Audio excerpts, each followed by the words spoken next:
If you played Cyberpunk before 2.0, then you probably never cared much for Berserk, acting as a temporary damage and resistance stat boost, which simply couldn't compete with the more tangibly noticeable effects of a Sandevistan or Cyberdeck. Fortunately, it seems CDPR realized this too, and I'm really happy to say that in Cyberpunk 2.0, Berserk now serves as a more niche but ridiculously overpowered operating system, making one totally invincible for the duration of its use and redefining the possibilities as to what a Berserker tank melee build now has the potential to be. Whilst all 4 of the game's Berserks are really good though thanks to the invulnerability alone, there is still a hierarchy, of some ultimately ranking better than others. So, as usual, let's weigh up the pros and cons of each before deciding once and for all which is best. Also, if you haven't picked up Phantom Liberty yet and are thinking of doing so, then getting it through my link below will also help the channel out at no extra cost to you. Let's get to it.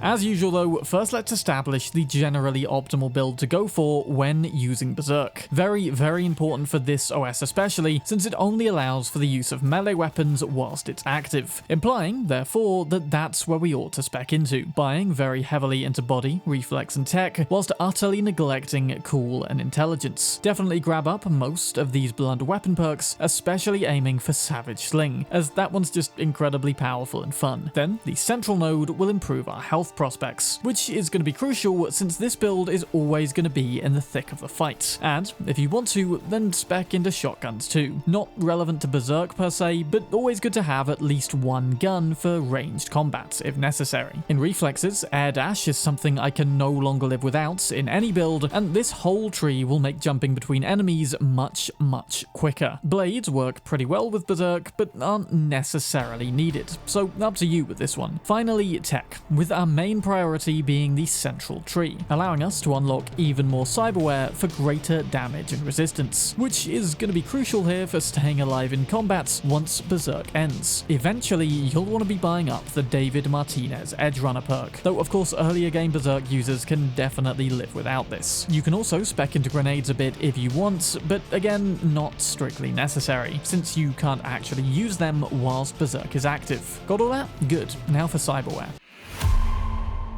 Heading in here then, your main priorities are going to be reducing Cyberware cooldown whilst increasing our armor rating. Just like with Sandy's, Newton Module, or better still Axolotl, will be a major help with that first part, reducing cooldown with each enemy killed. After that, I went with Gorilla Arms, which actually is probably the only weapon you really need to utterly decimate everyone with Berserk if you want to. Neofiber is worth grabbing for some extra damage mitigation, but the most crucial pieces for me were found in Integumentary System. Subdermal armor is always a welcome bog standard bonus, but if you have the Cyberware, then Chitin is its utterly OP variant, offering not only 200 armor, but also 10% to your health regen for every point in body, which, as you can imagine, at 20 is a little bit broken, fully replenishing you to maximum health if you can just not get shot at for about 5 seconds. In addition to that, provided you have the built different tech perk, then the cellular adapter will increase the recharge rate of your healing items, whilst also improving explosion resistance, which is very useful. For circulatory, I'd recommend the blood pump for instant healing and the micro rotors for increased melee attack speed. Finally, for legs, you could take advantage of the new movement speed additions, that'd be cool, but I'm still just a sucker for double jump. As you can see then, we've left plenty of slots blank here, but that's a good thing, as these more OP items really are incredibly noticeable alongside how we'll use Berserk, which I think it's about time we got onto, don't you?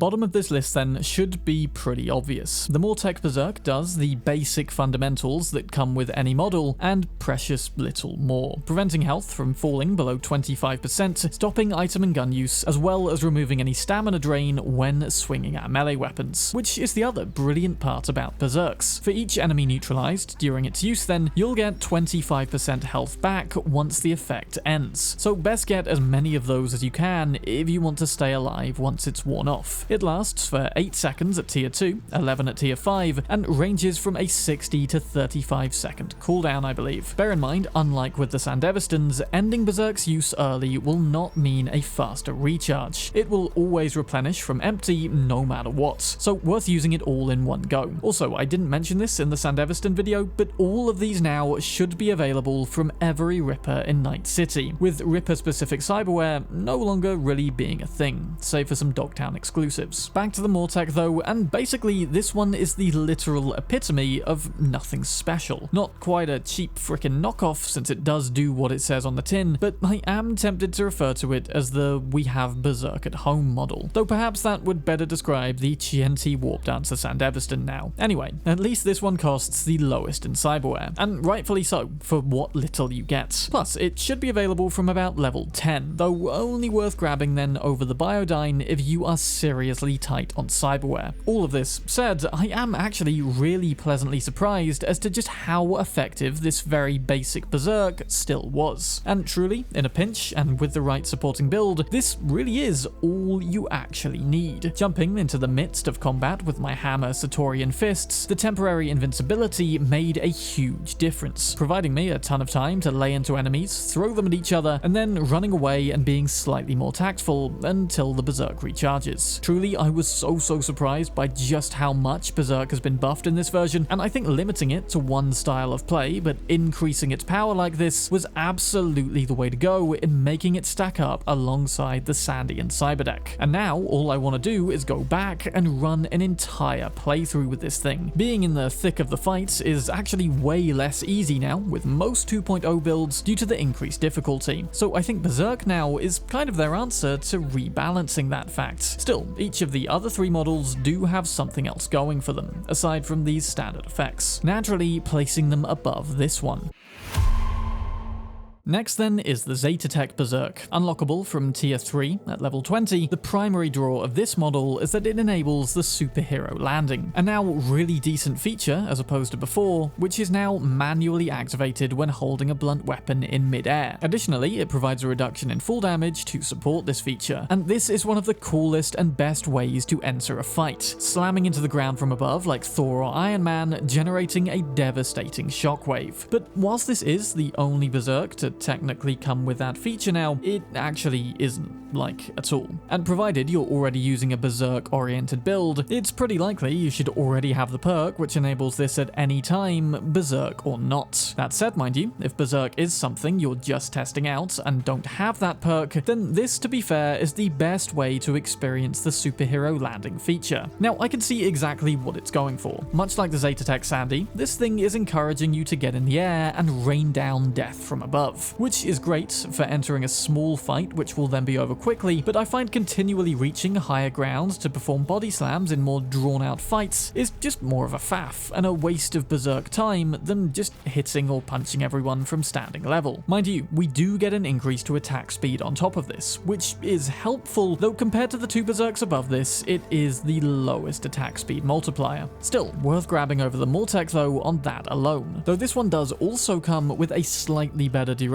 and much improved cooldown. In fact, if cooldown is purely what you're going for, then you might want to switch this one with the next entry on the list.